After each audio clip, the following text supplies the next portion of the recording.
Hi hello friends, welcome back to our channel అమ్మ చేతి రుచులు. ఇవాళ ఈ వీడియోలో చింతపండు పచ్చడి ఎలా ప్రిపేర్ చేసుకోవాలో వీడియోలో చూపించేస్తా.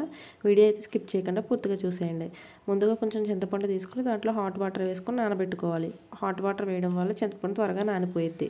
తర్వాత స్టవ్ మీద ఒక కడాయి పెట్టుకుని దాంట్లో కొంచెం ఆయిల్ వేసుకొని దాంట్లో కొంచెం మినపప్పు, శనగపప్పు, జీలకర్ర వేసుకొని బాగా ఫ్రై అవ్వాలి.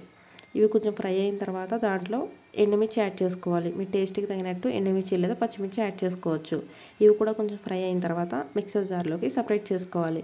ఈ పచ్చళ్ళలో ఎండుమిర్చి యాడ్ చేయడం వల్ల చింతపండు పచ్చడి మరింత టేస్ట్గా ఉంటుంది.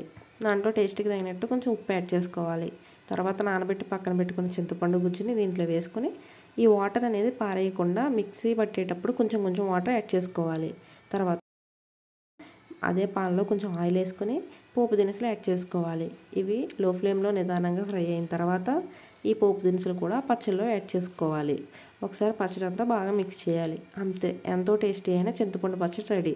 దీన్ని మీరు ఇడ్లీ లేదా అన్నంలో కూడా తినచ్చు. ఈ పచ్చడి చాలా టేస్టీగా ఉంటుంది. వీడియో కనుక మీకు నచ్చినట్లయితే తప్పకుండా వీడియోకి ఒక లైక్ ఇచ్చేయండి.